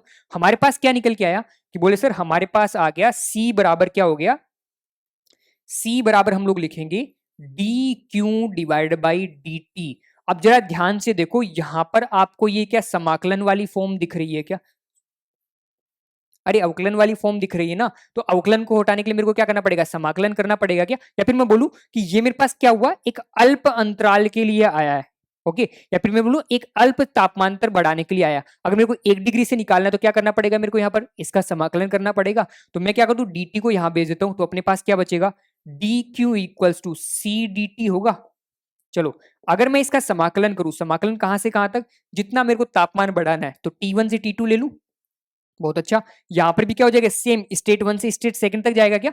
ओके, तो अब एक बात बताओ, जब भी हम लोग क्या करते हैं, उष्मा का समाकलन करते हैं, तो हमारे पास आती है एक निरपेक्ष मान आता है। तो निरपेक्ष मान को मैं बोल दूं क्यू से रिप्रेजेंट कर दूं, क्योंकि मेरे को इसका, जब मैं इसका समाकलन करूंगा तो मेरे पास क्या निकल के आएगा, यहाँ पर क्यू निकल के आएगा। यहाँ पर क्या हो जाएगा, सी डेल्टा टी हो जाएगा। अब ये डेल्टा टी कैसे लिखा, समझ में आया नहीं आया, चलो कोई बात नहीं, मैं बताता हूँ। यहाँ पर बताओ dt का समाकलन क्या होगा, c तो क्या उष्माधारिता है, वो नियतांक है, इसको मैंने बाहर ले लिया। c dt का समाकलन क्या होगा, t होगा। अब t का समाकलन कहां से कहां किया, क्या आपने t1 से t2 किया है क्या, तो लिमिट जब पुट करोगे तो t2 माइनस t1 आएगा क्या, तो यहां से q बराबर क्या आ जाएगा सर, q बराबर हो जाएगा c डेल्टा t। बताइए यहां पर आपके पास एक फॉर्मूला बन गया क्या उष्मा का, बोले सर बिल्कुल बन गया। अगर इसको मेरे को उष्माधारिता के लिए लिखना हो, तो उष्माधारिता के लिए कैसे लिखूंगा, जरा वो भी बता दीजिए। उष्माधारिता C के लिए अगर मेरे को फॉर्मूला लिखना हो, तो Q बाई डेल्टा T हो गया क्या। तो मैं बोलूंगा कि आप इस फॉर्मूले को ऐसे याद ना रख के आप इसको रखिए Q की फॉर्म में याद, क्योंकि इजीली याद हो जाएगा ये Q बराबर C डेल्टा T। और Q बराबर जो C डेल्टा T होता है उसी को हम लोग क्या बोलते हैं, उष्माधारिता बोलते हैं। तो बताइए यहाँ पर उष्माधारिता का फॉर्मूला आप इजीली बता सकते हो, मेरे ख्याल से आप लोग उष्माधारिता का फॉर्मूला बता सकते हो। तो चलो अब इसके बारे में कुछ बातें हैं काम काम की, वो देख लेते हैं। यहां से अगर फॉर्मूला बन गया अपना, चलो कोई बात नहीं। आगे देखो, अगर हम लोग बात करते हैं केकेबी, केकेबी का मतलब तो जानते हो आप सब लोग क्या होता है, केकेबी का मतलब काम की बात। आओ, काम की बात क्या है उसको जरा हम लोग चेक करते हैं। काम की बात हमारे लिए यहां पर है, जरा ध्यान से देखो, मैं बोल देता हूं, यहां पर इसको लिख भी देता हूं, काम की बात। ओके, काम की बातें क्या क्या है उसको जरा ध्यान से सुनते हुए चलना। पहला, अगर मैं उष्माधारिता का मात्रक पूछूं आपसे, क्या पूछूं, मात्रक, तो जरा बताइए मात्रक क्या होगा। मैंने बताया था कि सर जब भी हम लोग मात्रक लिखते हैं तो हमें फॉर्मूला चाहिए होता है, तो फॉर्मूले से हम लोग मात्रक आसानी से लिखते हैं। किसका मात्रक लिखना है आपको, उष्माधारिता का। तो बताओ क्यू बराबर क्या होता है, अब ये भी तो लिखा, अरे क्यू बराबर मत लिखो आप, यहाँ पर उष्माधारिता सी लिखो। तो सी बराबर क्या लिखा, क्यू बटे डेल्टा टी लिखा क्या। बताओ क्यों, किसमें मेजर करोगे उष्मा को, अरे ऊर्जा की जैसा ही तो है, तो इसको जूल में मेजर करेंगे। टी को किसमें मेजर करोगे, ऐसा ही मात्रक केल्विन, तो यहाँ पर मात्रक क्या हो जाएगा, जूल पर केल्विन। तो इसका मात्रक कितना हो गया, जूल पर केल्विन। बात समझ में आई। तो जब भी जूल पर केल्विन में आपको ऊर्जा लिख के दे, तो उसका मतलब क्या है, वो आपको उष्माधारिता के बारे में बात कर रहा है। तो आई बात समझ में। ओके, आगे चलते हैं, दूसरा इसके बारे में बात करूं। बताइए ये कैसी राशि है, एक्सटेंसिव या इंटेंसिव, गहन गुण है विस्तीर्ण गुण है, मैंने उल्टा बोल दिया, ध्यान रखना। एक्सटेंसिव होता है विस्तीर्ण और इंटेंसिव होता है गहन। तो बताइए ये एक्सटेंसिव है या इंटेंसिव, मैंने बताया था कि सभी प्रकार की ऊर्जा एक ऐसी राशि होती है विस्तीर्ण गुण होती है। तो ये भी क्या एक ऊर्जा का ही तो रूप है, उष्माधारिता, कितनी ऊर्जा उसने ग्रहण कर ली, कैपेसिटी, तो ये ऊर्जा ही तो हुई। तो ऊर्जा को हम लोग क्या बोलते हैं, विस्तीर्ण गुण बोलते हैं। तो ये हमारे पास कैसा हो जाएगा, विस्तीर्ण गुण। बताइए कोई दिक्कत है क्या इसमें, ये हमारे पास कैसा हो जाएगा, विस्तीर्ण गुण हो जाएगा। दूसरा, तीसरा अगर मैं बात करूं, बताइए एक्सटेंसिव इंटेंसिव बता दिया आप लोगों ने, ठीक है। तीसरा सुनना, मैं इसको कैलकुलेट कर रहा हूं रुद्धोष्म प्रक्रम के लिए। किसके लिए कैलकुलेट कर रहा हूं, रुद्धोष्म प्रक्रम के लिए। अभी बताओ 2 मिनट पहले मैंने रुद्धोष्म प्रक्रम, 2 मिनट तो नहीं, थोड़े टाइम पहले मैंने रुद्धोष्म प्रक्रम की बात की थी, रुद्धोष्म प्रक्रम। बताइए रुद्धोष्म प्रक्रम में क्या होता है, जल्दी बताइए। बोले सर अभी अभी तो आपने बताया था कि रुद्धोष्म प्रक्रम में क्यू बराबर क्या होता है, 0 होता है। तो चलो अगर क्यू बराबर 0 हो गया तो बताओ उष्मा धारिता क्या हो जाएगी, यहां से सी बराबर क्या हो जाएगा, 0/डेल्टा टी। तो 0/डेल्टा टी क्या हो जाएगा, 0 ही आ जाएगा क्या। तो अब बताइए मैं बात करूं आप लोगों से कि आपके पास रुद्धोष्म प्रक्रम है, तो आपके पास उष्मा धारिता कितनी होगी, 0 होगी। मतलब समझिए कि आपके पास वो प्रक्रम क्या है, उस प्रक्रम के दौरान उष्मा का आदान प्रदान बिल्कुल भी नहीं हो रहा है। बात समझिए। तो इसका मैंने क्या किया कि जो भी मेरे पास ब्लॉक था मैंने उसको ऐसे पात्र में रख दिया जो कैसा है, उष्मा का आदान प्रदान नहीं होने देता। अब बताओ जब अंदर उष्मा जाएगी ही नहीं तो क्या तापमान बढ़ेगा, बिल्कुल नहीं बढ़ेगा। तो जब तापमान ही नहीं बढ़ेगा तो उष्मा धारिता क्या हो जाएगी उसकी, 0 हो जाएगी। बात समझे। चलो ये बात भी आपने समझ ली। हाँ ये स्टेटमेंट बेस में छोटे छोटे क्वेश्चन आपसे पूछे जा सकते हैं। फोर्थ नंबर की अगर मैं बात करूं, तो फोर्थ नंबर में बात कर रहा हूं समतापीय प्रक्रम के लिए। कौन से वाले के लिए, समतापीय प्रक्रम। तो जरा बताइए समतापीय प्रक्रम क्या होता है। बोले सर अभी अभी तो आपने बताया था समतापीय प्रक्रम में डेल्टा टी क्या होता है, 0 के बराबर होता है। तो बताइए कर सकते हो, अगर डेल्टा टी 0 हो गया तो बताओ C बराबर क्या लिखा था आपने, Q divide by delta T, ये हो गया zero. Q divide by zero क्या होता है, अनंत होता है क्या, बिल्कुल होता है अनंत। तो इसका मतलब ये हुआ अनंत। समतापीय प्रक्रम का मतलब ये हुआ कि आपके पास एक ऐसा ब्लॉक मिल गया आपका, उसका तापमान हमेशा सेम ही रहता है, चाहे आप उसको कितनी ऊष्मा दे दो उसका तापमान क्या रहेगा, सेम। तो अगर इसका तापमान अगर सेम है तो मैं इसको कितनी ही ऊष्मा दे दूं, अनंत ऊष्मा दे दूं, तो भी उसका तापमान नहीं बदलेगा। तो इसका मतलब क्या हुआ कि यहां पर जो भी मेरे पास समतापीय प्रक्रम होता है उसके लिए ऊष्माधारिता क्या होती है, अनंत होती है। क्या यहां तक ये बातें क्लियर हुई आप सब लोगों को? जल्दी से ओके लिख के बताइए अगर बातें क्लियर हुई है तो। ओके, तो चलो अब हम लोग आगे चलते हैं। आगे चल के हम लोग बात करते हैं, इसी के क्रम में एक और अपने पास आती है विशिष्ट ऊष्माधारिता। किसकी बात की मैंने, विशिष्ट ऊष्माधारिता। अब देखो इसको थोड़ा सा हम लोग एक्सप्लेन करते हैं, फिर चीजें आपको क्लियर होने लग जाएगी। अभी हमने जो ऊष्माधारिता डिफाइन की थी वो हमने क्या बोली थी, किसी पदार्थ के लिए बोली थी, मतलब पदार्थ कुछ भी हो सकता है। तो मैं बोलूं कि अगर उस पदार्थ का द्रव्यमान m ग्राम हो, क्या बोला मैंने, पदार्थ का द्रव्यमान कितना है, m ग्राम है, तो अब बताओ उस पदार्थ की ऊष्माधारिता कितनी, सॉरी अगर उसकी विशिष्ट ऊष्मा की बात करूं तो वो कितनी हो जाएगी। नहीं समझ में आया? चलो कोई बात नहीं, मैं वापस से बता दूं। पहले तो एक बात करूं, विशिष्ट ऊष्माधारिता को मैं थोड़ा डिफाइन करता हूं कि आपके लिए नया वर्ड हो सकता है ये। तो चलो मैं बात करता हूं विशिष्ट ऊष्माधारिता। तो विशिष्ट ऊष्माधारिता क्या होती है, 1 ग्राम पदार्थ, 1 ग्राम पदार्थ का तापमान, तापमान 1 डिग्री सेल्सियस या 1 केल्विन बढ़ाने के लिए, बढ़ाने के लिए आवश्यक ऊष्मा, आवश्यक ऊष्मा बताइए क्या होती है, वो होती है सर विशिष्ट ऊष्माधारिता। बात समझिए, मैं बोलूँ कि कोई भी आपके पास ब्लॉक है उसका तापमान आपको बढ़ाना बढ़ाना है 1 डिग्री सेल्सियस से, तो वहां यहाँ पर क्या है आपके पास 1 ग्राम पदार्थ है। ओके, तो जो भी ऊष्मा की रिक्वायरमेंट होगी वही अपने पास क्या होगी, ऊष्मा धारिता होगी। बताइए यहां तक कुछ चीजें कुछ कंफ्यूजिंग है क्या?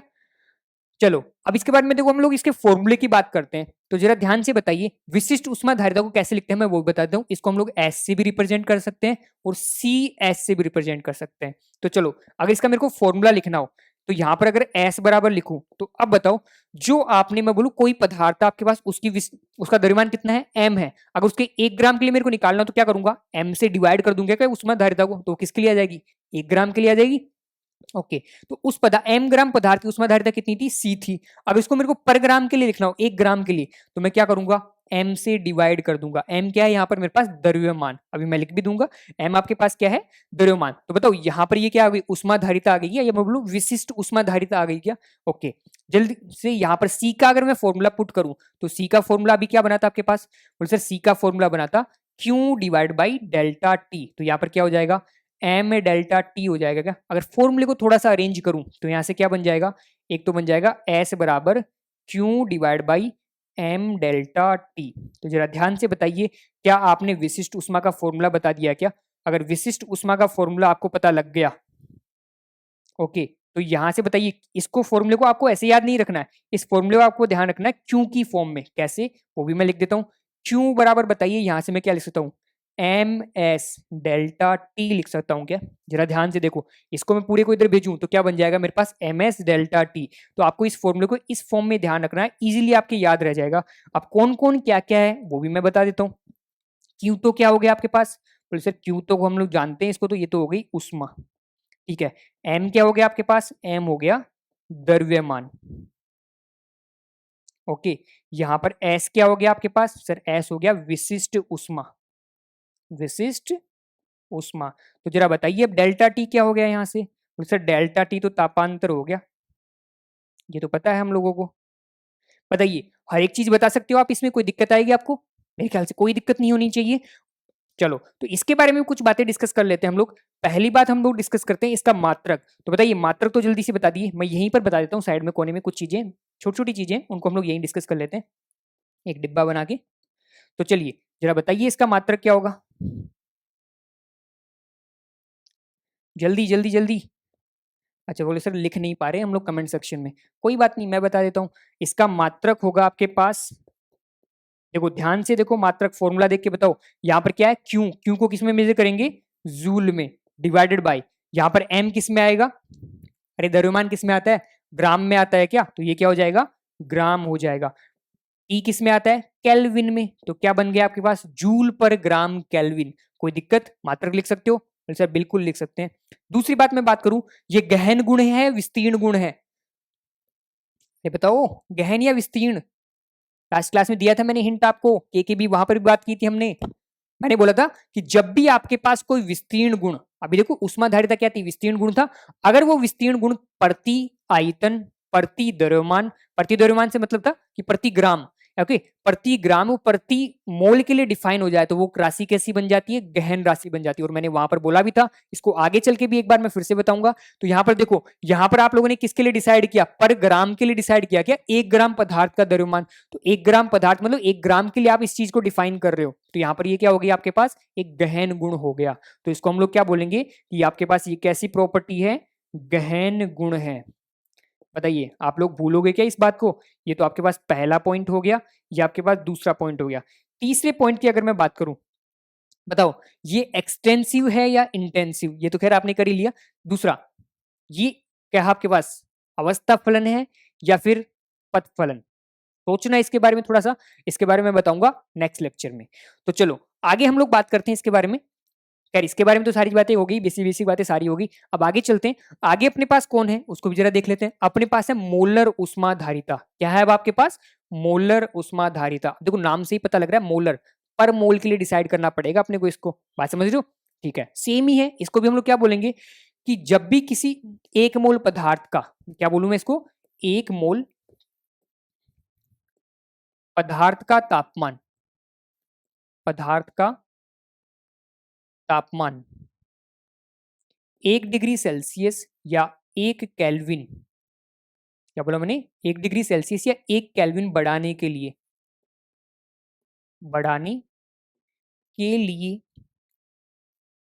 आवश्यक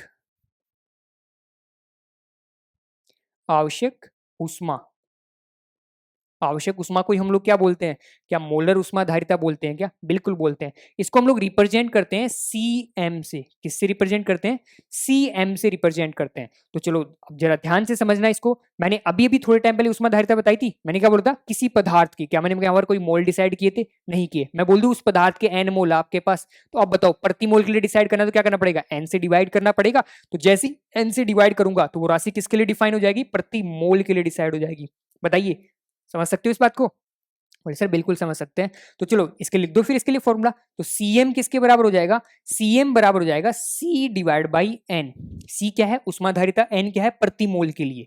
ओके, एन से डिवाइड कर दिया ना, प्रति मोल के लिए आ जाएगी। तो अब बताओ सीएम, सी का फॉर्मूला क्या लिखा था? सी का फॉर्मूला था Q divide by N delta T. तो बताइए, क्या आपने विशिष्ट उष्मा का फॉर्मूला बता दिया क्या? सर बिल्कुल बता दिया विशिष्ट उष्मा का फॉर्मूला। तो अब कोई दिक्कत आएगी विशिष्ट उष्मा का, सॉरी विशिष्ट उष्मा नहीं, मोलर उष्माधारिता का फॉर्मूला बता दिया आपने? ओके, तो चलो मोलर उष्माधारिता का फॉर्मूला आप लोगों ने बता दिया है। अब इसके बाद मैं बात करता हूं इसको याद कैसे रखना है। इसको याद रखना, आपको इस फॉर्म में याद नहीं रखना, थोड़ा सा टफ फॉर्म में ही इसको आपको याद रखना है, ऐसे क्यू की फॉर्म में। तो यहां से देखो क्यू बराबर बोलूंगा तो क्या हो जाएगा? ये एनसीएम डेल्टा टी हो जाएगा क्या? बिल्कुल। तो ये बन जाएगा एनसीएम डेल्टा टी। यहां पर कौन कौन क्या क्या है उनको मेंशन कर ले। चलो जरा कर लेते हैं मेंशन। अभी अभी मैंने आपको क्यू के बारे में तो बता ही दिया था। क्यू तो क्या होती है आपके पास? उष्मा। एन क्या है? इसको मेंशन कर लो। एक तो एन तो आपके पास मोल, क्या आपके पास? ये मोल। दूसरा सीएम आपके पास क्या है? सीएम है मोलर उष्माधारिता, उष्मा धारिता। बताइए कोई दिक्कत इसमें? डेल्टा टी तो क्या हो जाएगा? तापांतर हो जाएगा। क्या कर सकते हो क्या इसको भी? बोले सर बिल्कुल कर सकते हैं। फिर से दो छोटी छोटी बेसिक बातें इसके लिए। इसका अगर मैं बात करूं, पहला पॉइंट मात्रक। बताइए मात्रक क्या हो जाएगा? जल्दी जल्दी जल्दी, मात्रक क्या हो जाएगा? बोले सर मात्रक हो जाएगा यहाँ पर ये रहा, क्यू तो किस में होगी? जूल में होगी। एन किस में होगा? मोल में। और हमारा डेल्टा टी क्या हो जाएगा? केल्विन में। तो मात्रक हो जाएगा जूल पर मोल केल्विन। बताइए मात्रक में कोई दिक्कत आएगी आपको? मेरे ख्याल से कोई दिक्कत नहीं होनी चाहिए। दूसरी बात की अगर मैं बात करूं, अब ये बताओ कैसी है? विस्तीर्ण है या गहन है? बोले सर ये भी गहन है। गहन क्यों है? क्योंकि हमने बोला था कि जब भी किसी विस्तीर्ण राशि को प्रति मोल, प्रति आयतन या प्रति ग्राम के लिए डिसाइड करते हैं तो वो क्या बन जाता है आपके लिए? गहन गुण बन जाता है। और इसको भी हम लोग किसके लिए डिसाइड करते हैं, 1 मोल। 1 मोल मतलब प्रति मोल ही हो गया वो। ओके, तो यहाँ पर आपके पास ये क्या हो जाएगा, आपके पास ये राशि कैसी है, गहन राशि है। बताइए कोई दिक्कत यहां तक, ये काम कर सकते हो आप इजीली, जल्दी से बताइए क्या इजीली कर सकते हो ये सारे काम। बोले सर बिल्कुल कर देंगे, अब तो बहुत आसानी से ही काम कर लेंगे। चलो मोलर उष्माधारिता के बारे में कुछ बातें और बोली जाती है, उनको भी जरा समझ लेते हैं। अब देखो मोलर उष्माधारिता जब भी हम लोग कैलकुलेट करते हैं ना, तो उनको 2 कंडीशन पे कैलकुलेट करते हैं। अब वो 2 कंडीशन कौन सी है उनको जरा ध्यान से समझना, क्योंकि मान के चलना मोलर उष्माधारिता का ये जो निचोड़ है पूरे चैप्टर में आपके आगे काम में आने वाला है। ओके, तो मोलर उष्माधारिता को हम लोग 2 जगह कैलकुलेट करते हैं। पहली जगह कौन सी है उसको भी जरा देख लेते हैं। पहली जगह होती है कि जब हमारे पास क्या हो, नियत दाब हो। ओके, तो नियत दाब पर जब हम लोग मोलर उष्माधारिता कैलकुलेट करते हैं तो उसको हम लोग कैसे लिखते हैं जरा ध्यान से देखिए। यहां पर मैं क्या बोलूंगा, हाँ उष्माधारिता को हम लोग किससे लिखते हैं, Cm से रिप्रेजेंट करते हैं, इस बात को ध्यान रखना। ओके, पहला मैं कहां देख रहा हूं, नियत नियत दाब पर। अब देखो नियत दाब मतलब समदाबीय प्रक्रम भी बोल सकता हूं मैं इसको, उसमें टेंशन मत लेना। नियत दाब पर मोलर उष्माधारिता, मोलर उष्मा धारिता। ओके, तो जब भी हम लोग क्या बोलते हैं, नियत दाब पर मोलर उष्मा धारिता को कैलकुलेट करते हैं, तो यहां पर देखो Cm था, अब ये Cm बन जाएगा आपके पास Cp। क्या बन जाएगा, Cp। Cp का मतलब हुआ नियत दाब पर उष्मा धारिता। तो आपने पढ़ा होगा उष्मागतिकी में Cp Cv, याद आ रहा है कुछ। तो ये Cp कब बनता था, जब मैं मोलर उष्मा धारिता को कहां निकाल लूं, नियत दाब पर निकाल लूं, तो ये मेरे पास क्या बन जाएगा, Cp बन जाएगा। तो जरा आप इसके लिए मेरे को फॉर्मूला बता दो, फॉर्मूला क्या बन जाएगा। बोले सर यहां से आप जो फॉर्मूला लिखते थे ना Q का, वो Q का फॉर्मूला बन जाए आपके पास N, Cm की जगह अब क्या आ जाएगा, Cp आ जाएगा, और साथ में कौन रहेगा, डेल्टा टी। बताइए कोई दिक्कत आएगी आपको यहां पर, अरे आएगी क्या, नहीं आएगी ना, बहुत अच्छा। चलो इसको देखो, फॉर्मूले को आगे चल के मैं कुछ बातें और बताऊंगा, तो पहले ही फॉर्मूला ध्यान रखो। अभी मैं एक जगह नहीं बता रहा, नहीं तो बहुत सारी घमासान मचने लग जाएगी आपके दिमाग में, बहुत ज्यादा कंफ्यूजन क्रिएट हो जाएगा। तो अभी आप बस समझते चलो कि जब भी मैं मोलर उष्मा धारिता को लिखूंगा तो Cp Cm को मैं क्या लिखने लग जाऊंगा, Cp लिखने लग जाऊंगा। बताओ बोल सकते हो ना, ठीक है। अब बताओ यहां से ये मेरे पास क्या हो जाएगा, Q equal to N C P delta T हो गया। दूसरी बात अगर मैं बोलूं कि यहां पर जरा इसको देखना, मार्कर चेंज कर लेता हूं कि थोड़ा सा इंपॉर्टेंट है। यहां पर इसको देखो, मैं बात करूं नियत दाब, तो बताओ नियत दाब कहां पर होता है, नियत दाब कहां पर होता है, नियत दाब होगा ओपन कंटेनर के लिए। मैं जो भी मेरे पास अभिक्रिया है या फिर जो भी सिस्टम है उसको मैं कहां रख दूं, ओपन कंटेनर मतलब खुले तंत्र में मैं रख दूं, तो मेरे पास वहां पर दाब क्या रहेगा, नियत रहेगा। क्यों रहेगा, क्योंकि वातावरण का दाब कितना है, 1 atm है। तो अगर मैं उस बॉक्स को मैं ओपन करके रख दूं तो मेरे पास दाब क्या हो जाएगा, नियत अपने आप ही हो जाएगा 1 atm। क्या सब जगह दाब 1 atm हो जाएगा क्या, बिल्कुल हो जाएगा। तो इसको ऐसे भी लिखा जा सकता है कि खुले तंत्र में, ओके, नियत दाब का मतलब क्या हुआ, खुला तंत्र।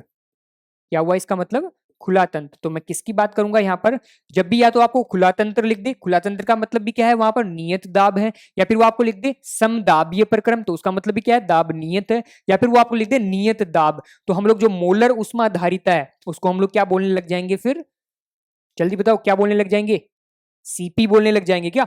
अब जरा ध्यान से देखो, यहां पर जो भी उष्मा में परिवर्तन होगा, क्या बोला मैंने, कि नियत दाब पर जो भी उष्मा में परिवर्तन होगा ना, उसको हम लोग यहां पर उष्मा में भी मेंशन करते हैं क्यूपी। तो क्यूपी का मतलब क्या हो जाएगा, जरा मैं लिख भी देता हूं यहां पर। इसका मतलब हो जाएगा नियत दाब पर, नियत दाब पर उष्मा परिवर्तन। किसकी बात करेंगे हम लोग, उष्मा परिवर्तन। बताइए कर सकते हो क्या आप लोग इसको बहुत आसानी से, सर बिल्कुल कर लेंगे इसको। तो दूसरा क्या होता है जरा उसको भी देख लीजिए। दूसरा मैं बात करता हूं कि मेरे पास उष्मा धारिता एक जगह और कैलकुलेट की जाती है, वो किसके लिए कैलकुलेट की जाती है उसको भी जरा देख लीजिए। दूसरा हम लोग बोलते हैं नियत आयतन पर, कहां पर, नियत आयतन पर, आयतन पर मोलर उष्मा धारिता, मोलर उष्मा धारिता। ओके, तो जरा ध्यान से देखिए, नियत आयतन, अब आपने क्या कर दिया, v को नियत कर दिया क्या, तो इसका मतलब हुआ कि नियत आयतन है। तो यहां पर अब मैं Cm को क्या लिखने वाला हूं, मैं Cm को लिखने वाला हूं सी वी। बताइए, आयतन नियत हो गया तो सीएम मेरे लिए क्या बन जाएगा, सीवी हो गया क्या। ओके, तो अब यहां से जरा बताइए, अगर मेरे को फॉर्मूला लिखना हो क्यू के लिए, तो क्यू का फॉर्मूला क्या बन जाएगा सर, क्यू का फॉर्मूला बन जाएगा N C V delta T बन जाएगा। बताइए कोई दिक्कत यहां तक, क्या फॉर्मूला बना सकते हो आप इजिली, क्यू बराबर क्या बन जाएगा आपके पास, N C V delta T. फिर से देखो ये आपके पास एक फॉर्मूला, काम का फॉर्मूला बन चुका है। आगे चल के इस फॉर्मूले को बहुत जगह हम लोग काम में लेंगे, तो इन दोनों फॉर्मूले को तो एक काम कीजिए, आप देखिए, आराम से देखिए इनको, ठीक है। याद रहे तो दिमाग को बोले कि याद रखना है तो रख ले, अदरवाइज बाद में याद हो ही जाएंगे अपने आप। क्यों याद हो जाएंगे, क्योंकि इन फॉर्मुलों को लेके आप इतनी प्रैक्टिस करोगे कि आपके फॉर्मुले अपने आप दिमाग में घुस जाएंगे, आपको याद रखने की जरूरत ही नहीं पड़ेगी, अपने आप याद हो जाएंगे, आप टेंशन ही मत लो इन फॉर्मुलों के लिए तो। ओके, बस हाँ, यहां पर इसको अच्छे से घूर के देख लेना, जितना आप घूर सको ना उतना घूर के देख लेना इन फॉर्मुलों को। ओके, तो चलो अब इसके बारे में देखो, मैं थोड़ी बातें और बता देता हूं।